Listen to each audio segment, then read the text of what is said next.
Danny Sheikh, Boker Tov. Bonjour, bonjour. Je vous remercie d'être avec nous ce matin sur studiokalita.com. Nous allons parler avec vous ce matin des deux événements marquants de cette semaine. D'abord, la visite du président Trump et puis aussi les festivités du Yom Yerushalayim, de la réunification de Jérusalem. Alors d'abord, pour revenir sur la visite de Donald Trump, d'abord un sentiment personnel. Qu'est-ce que vous pensez du personnage et de son passage ici en Israël et dans la région ? Ce sont deux questions un peu différentes. Mon goût personnel politique n'est pas le sujet de notre interview, mais je suppose que si j'étais américain, je n'aurais pas voté pour lui. Mais c'est un homme plein de surprises et plein de choses inattendues.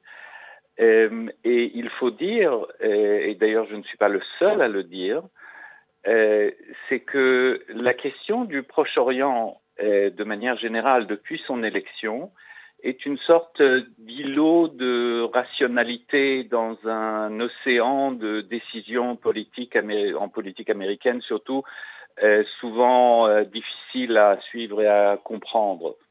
Alors, il faut dire qu'il a fait un périple très intéressant. Il faut regarder, je pense, cette visite pas seulement de manière isolée, la visite en Israël et dans les territoires palestiniens, mais de regarder le périple à partir de Riyad et honnêtement jusqu'à Rome, jusqu'au Vatican.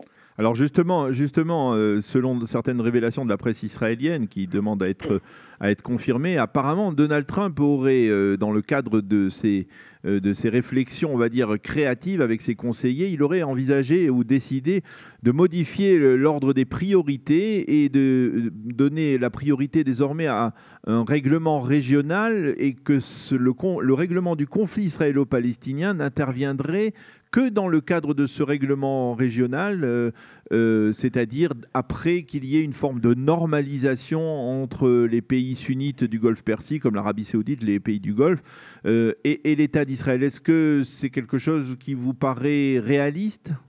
Je pense qu'il y a une inexactitude dans la manière dont vous décrivez cette idée ou ce processus perçu par l'administration américaine.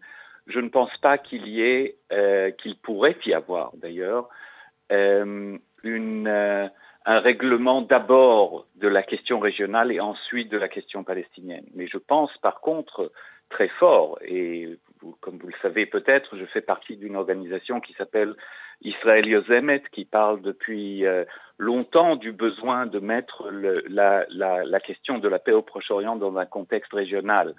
Mais je pense que la force de ce système régit dans le fait qu'il se fera en parallèle. C'est-à-dire que d'un côté, il y aura un retour à la négociation israélo-palestinienne, mais pas simplement une négociation bilatérale, parce qu'en parallèle, il y aura ouverture de négociations entre Israël et les pays sunnites modérés qui seraient prêts à le faire, et que les deux processus se nourrissent mutuellement. Je pense que c'est là que réside la grande chance de faire un changement, d'essayer une approche nouvelle. Et il faut dire que l'événement à Riyad, où devant nombre de dirigeants arabes du monde arabe sunnite modéré, à la fois le roi Salman et le président Trump parlaient d'un besoin d'une approche régionale dans ce processus, c'est quelque chose d'extrêmement encourageant. Et le fait qu'il ait fait le voyage direct de Riyad à Tel Aviv et puis à Jérusalem montre à quel point ces deux processus, dans son état d'esprit, sont liés l'un à l'autre. Mais vous n'avez pas l'impression que finalement, on est en train de concrétiser une idée que Benyamin Netanyahou avait avancée depuis, on va dire, un peu plus d'un an, depuis presque 2 ans, cette idée de changements régionaux qui intervenaient à la suite de l'accord de Vienne, à la suite de la peur de la menace iranienne, et qui, Benyamin Netanyahou n'a pas caché que lui aussi pensait qu'on pouvait régler le conflit israélo-palestinien dans un cadre régional. Il était plus favorable à la fameuse conférence régionale plutôt qu'à l'initiative française à l'époque de conférence internationale. Ce n'est pas pour rien. Est-ce que finalement, on n'a pas un peu sentiment que Donald Trump se range au moins en partie à l'approche de Binyamin Netanyahou? D'abord, je suis heureux, j'étais déjà à l'époque heureux de voir le Premier ministre Netanyahou adopter cette idée d'essayer de profiter de changements stratégiques que l'on peut observer dans notre région et qui ont ouvert une certaine chance pour Israël de faire le grand deal, c'est-à-dire pas simplement un accord d'ailleurs difficile à obtenir avec les Palestiniens, mais d'aller jusqu'au bout et essayer de enfin trouver la place d'Israël dans cette région. Ni lui ni Donald Trump ont le copyright sur cette idée. Elle circule depuis pas mal de temps, mais l'astuce est évidemment de trouver le moment propice pour le faire, opportun pour le faire. Simplement, je ne veux pas parler pour Benjamin Netanyahu, je ne suis pas dans sa tête, mais je sais, parce qu'il y a eu des déclarations dans ce domaine, que certaines personnalités de la droite israélienne, notamment à droite de Netanyahou, ont sauté sur l'occasion en pensant que si l'on fera la paix avec le monde sunnite modéré, on pourra faire l'économie de la paix avec les Palestiniens et d'un règlement territorial avec eux. Et moi, je vous dis, pour avoir parlé à beaucoup de personnalités de cette région, et je suis certain, même en écoutant les déclarations, c'est impensable aux yeux de ces pays arabes d'avancer vers une normalisation réelle avec Israël sans avoir la certitude qu'il y aura un règlement de la question palestinienne. C'est quelque chose qui ne sera pas possible pour eux, ni politiquement pour les dirigeants eux-mêmes, mais ni dans un contexte régional ou international. Donc, l'astuce, c'est d'avancer en parallèle. Mais ceux qui pensent qu'on peut normaliser les relations complètement avec le monde arabe et garder le statu quo avec les Palestiniens, je pense, se trompent.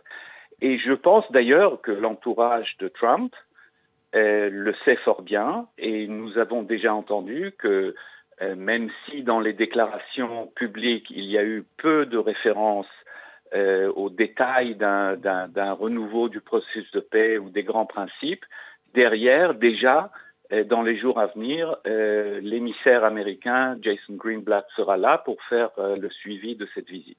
Alors, cela nous conduit aussi au second titre de l'actualité de cette semaine, aux festivités de Yom Yerushalayim, de la réunification de Jérusalem, et du 50e anniversaire de cette réunification. On a quand même le sentiment, surtout après la visite de Trump, même si Trump est devenu devant le mur occidental, qu'il a fait un geste qui était important pour la première fois un président américain se rend devant le mur occidental, c'est de facto une sorte de reconnaissance, mais il y a vraiment un contraste entre le positionnement de la communauté internationale autour de Jérusalem et le sentiment que, on va dire, l'immense majorité des habitants d'Israël ont concernant leur capitale, concernant Jérusalem, et le sentiment que, par exemple, le souvenir de la guerre des 6 jours, le souvenir de ces événements marquants, de cette libération du Kotel ou du mur occidental, ont laissé dans la société israélienne. Comment on gère un tel contraste, à votre avis ? C'est normal, je trouve. Vous décrivez la situation de manière très juste, mais je trouve que c'est normal.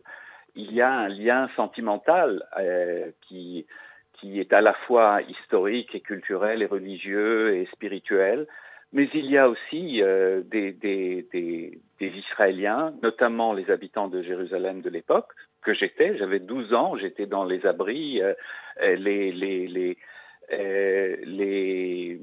obus jordaniens tombaient à droite et à gauche, et puis la grande joie de voir la fin de cette guerre si rapide, si glorieuse, et avec les premières images de tous ces sites de Jérusalem qui étaient inaccessibles et qu'on ne connaissait que dans les photographies.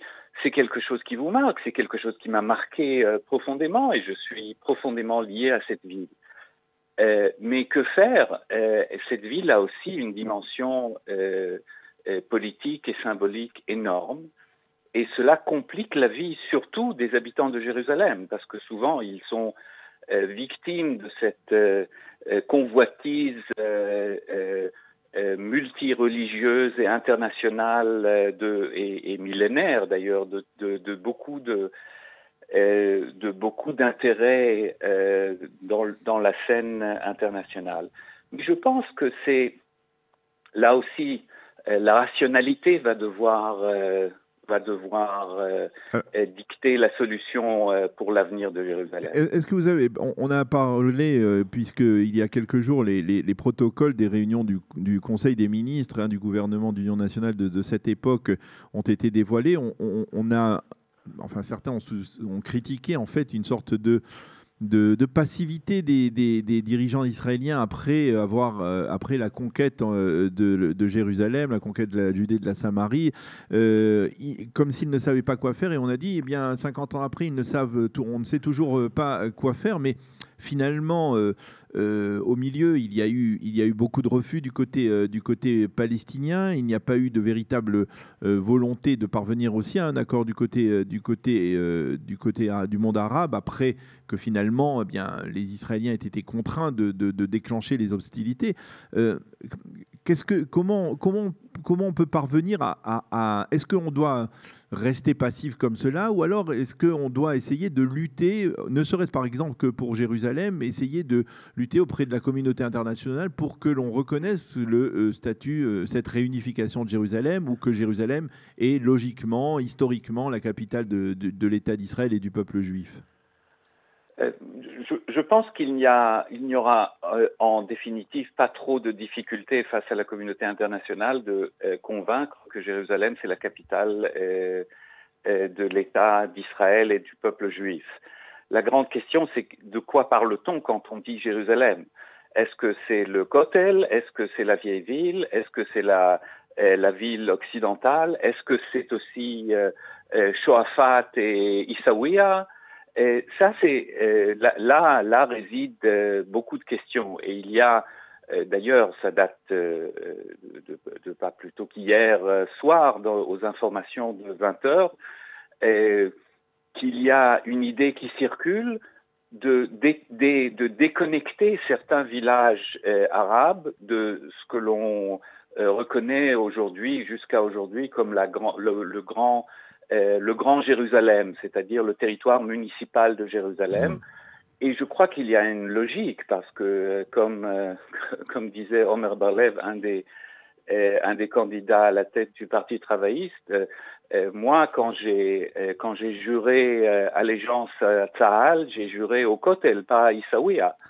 Et j'ai juré de ou rester alors il y a la méthode de Reuven Rivlin qui a dit hier sur la colline des munitions lors de la cérémonie officielle des commémorations, et qui a dit que une souveraineté, si on était souverain dans tout Jérusalem, eh bien on devait assumer cette souveraineté, que ça s'accompagnait de responsabilités, qu'il fallait